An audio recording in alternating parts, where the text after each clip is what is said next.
Welcome to Wealth and Wellness with Grace Nabasabla. Hi, welcome to Wealth and Wellness with Grace. Today I have a special topic for you. I hear so many people wondering what happened in your first year as a realtor. And today I get to tell you some of those lessons. Stick around to the last point because it's going to help you. I share things like goals, branding, criteria, my why, and so many more. Also, do not forget to subscribe if you haven't subscribed yet. And I'll start with the first point, my why. Remembering my why. Initially, when I started, I thought my why was to help people. Everybody, right? But no, I had to narrow down my why to focus on exactly why I wanted to help people in the first place. My why is not your why. You see, your why has to make you cry when you think about it. And also it has to motivate you, whereby when you get all those hindrances in your way, they won't stop you. You keep going.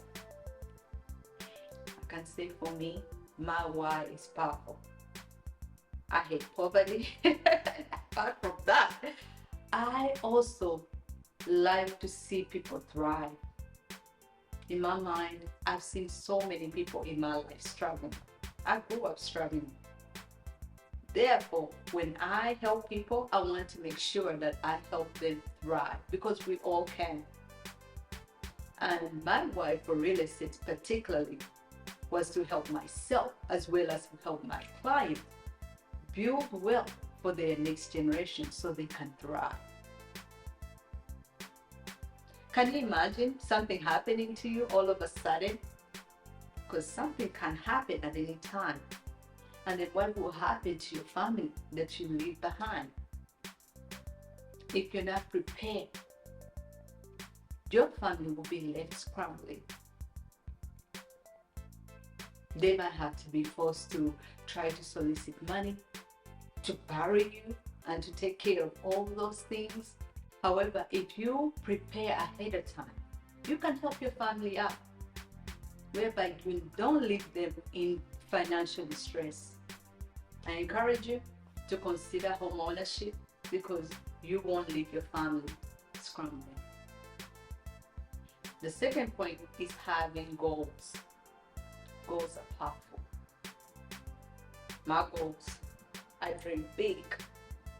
You can imagine. And for my goal for real estate in particular, I wanted to close 50 transactions. 50. And I can say 50, 30 of them were supposed to be mine. Me initiating the transactions and also helping my business grow with those 30 transactions. The 20 were 10 buyers as well as 10 sellers. It didn't work out as planned, but I still learned from it. I closed 2 transactions for buyers and 1 for my business. So it's a learning process, but dreaming big is a must because that will help you also continue motivating you and pushing you even when you don't feel like it. And another thing about goals is also sort of a roadmap. Today, I might have, say for example, right now, we have 9 properties. Our roadmap is to double that portfolio. So if you have those goals, that helps direct you. Because if I didn't have any property per se, maybe my goal would be, how can I get the first property? And then once you get the first one, then you're planning to get to the next one. You see, setting those goals help you. And also, when you have those goals, do not fail to pivot. When things happen, right? Do not fail to change direction. It's okay when things don't work out the way you expect. Life happens. Just deal with it. And that's what I had to do. Because instead of feeling frustrated, feeling so disappointed, and also giving up, pivot. That's life. learn from those mistakes, and sometimes they're not even mistakes. Sometimes we push ourselves so hard, right? And we might look at it as a mistake, but those are lessons. You learn from it and you get to do better next time. That point that I had to learn was branding. Branding yourself is important. I'm a walking billboard. Everywhere I go, I have Kiss the Homes on. And initially, I didn't think this was important, but it is. People recognize you, and that's how they remember your brand. And also, the impressions you leave on everybody matters. When you're not around, what do people think about you? Do they think good things? Because that's also your brand. What they think about you. Do you have integrity, right? Respect? Are you professional? If you're not, you might have to think about how can you build those values into yourself and your business, because that carries on. And one person tells another, especially if it's not the good things. And another thing about branding, as a realtor, initially, I was a little skeptical about putting my face on my business cards. And reason being, as a female, first of all, I'm female, black, and then I'm a foreigner too. So I thought, how will people look at my picture? I look at my hair. You see, I'm not the traditional person. So I'm always different, and I've always been different. Therefore, I had to embrace who I am, and also understand that those who don't want to work with me, they don't have to. I only work with those who want to work with me. So having that stand and being okay to lose clients is important. Because if you're not, you won't be comfortable in yourself. You'll try to be something you're not. I'm authentic. So that means I show up as I am, right? Authentically as I am. You don't have to like it, but that's who I am. And that's how I've always been. And also my last name. Let's talk about this for a second. Every time somebody sees my last name, they always try to pronounce it. And this has been a challenge since childhood. And initially, I used to get so frustrated. Don't say my last name, don't say my, as if it was an embarrassment. My name actually means I sell water. It's a blessing, right? Navasava, like I sail on water. So it's supposed to be a good thing. And I used to look at it as a bad thing, especially with those people who pronounce it wrong. And I thought about it, you know what? They tried, right? It took a lot of experience to understand that they tried. Because they don't have to, but they at least try to pronounce it. And sometimes they're like, did I pronounce it right? It doesn't matter, you tried. I'll correct them and tell them, you know what, just sound it the way you can read it. But you tried. That's the biggest thing for me. And when I think about all those hard names to pronounce, you remember them because you consider them a priority to you or your business. So that's like anything. So when I become a priority to them and their business, maybe they'll remember me. So it's not anything personal. So if you don't like your name, I'm sorry to tell you. You need to start embracing who you are. Instead of saying the full name, cutting it off, oh, I'm this. Like I used to say, I'm Nabs, gracious. Not putting my full name out there. But I am who I am. That's why I changed my full name back to Grace Nabsala. And I like it the way it is. Because that's what makes me. And enough about names, but branding is really important. Your business cards, any merchandise you pass out there needs to stand with your brand because you're selling your brand. Fourth, in addition to branding, think about quality. What I mean by quality is having everything quality instead of quantity. Quantity is oversaturated. So much quantity out there and less quality. So to differentiate yourself from the rest of the herd, you have to have quality. So let me say, quality comes with a price tag sometimes, but you have to invest in your business. That means getting quality business cards, getting those quality photos, right? And taking care of yourself, right? Because that's all quality. And also, most importantly, the quality of people you hang around. That's important. And including your clients. Not having any and everybody as your client was a big lesson. Because initially, I thought everybody was my client. As long as they attended seminars, as long as they actually approached me, we say the process, and I assisted them, that they would end up being my clients. It's a big lesson learned that everybody's going to be a client. And people will come, use you, take what they can get, and they still won't consider you as their realtor. And that's okay.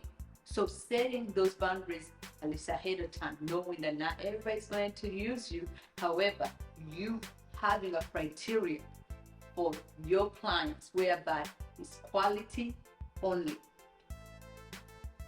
That'll save you a lot of gas. That'll save you a lot of time, which is very precious. Because I wasted so much time and money on gas that I can never take back. And that's one thing I'm definitely implementing in my second year. Quality clients only. It's okay if they don't want to work with you, but at least if you have that boundary ahead of time, that will save you in the long run. The next thing is having a criteria.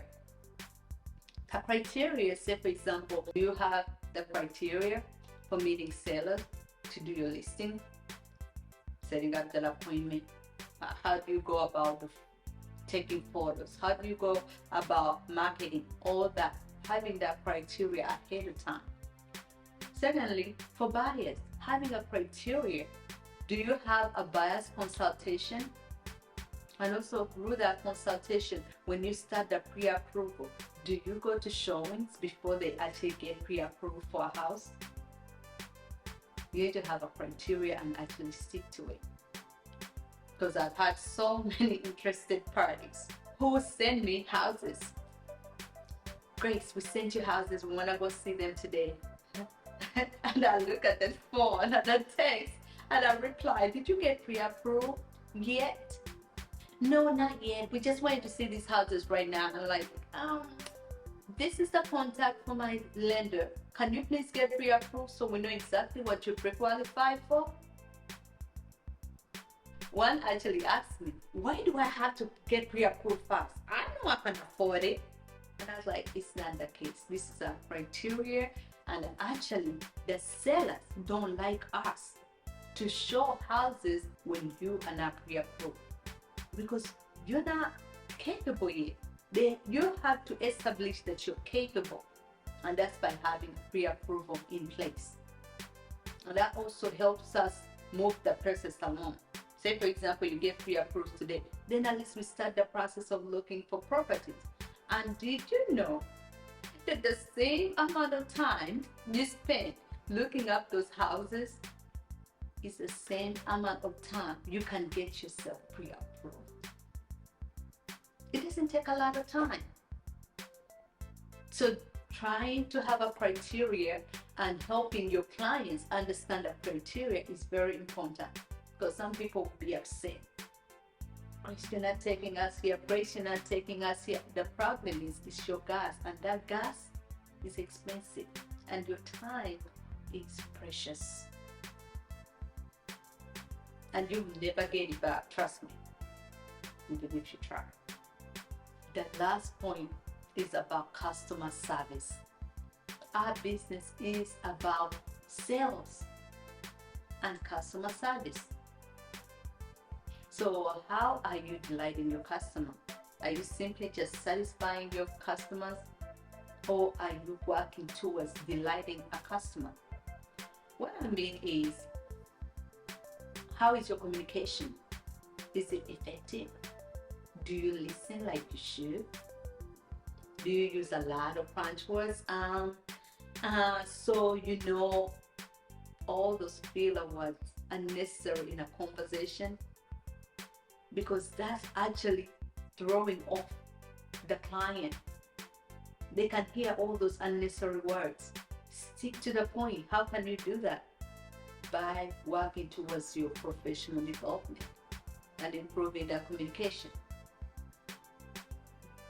And also active listening, letting them to respond. I recently had actually a class, and I shared information with other realtors about the importance of effective communication. Because if you don't know, your personal development will surpass your professional development. And it will transform your business multiple folds. Therefore, work on your customer service. Build those skills. You don't have to have everything right now. Start slow. I joined Toastmasters and I've been improving my communication. I'm doing much better because I practice. This is a long process. It's a journey. So I practice all the time and I improve as I go. And when I meet clients, sometimes they ask me, are you still listening? And I'm like, I'm here, I'm listening, because I want them to actually finish what they're saying before I respond. And also asking questions. Do you know that many people ask questions? Sometimes you have to ask questions to understand what other person is actually thinking or feeling. So stop shying away from asking questions. You can ask questions such as, what do you think about this? Right? Getting their perspective. That will help. And that will help your connection with the client. Those are some of the things I've learned in my very first year as an agent. And they included my why, my goals, branding, quality, my criteria, and most importantly, customer service. And until next time, do not forget to subscribe. Talk to you soon.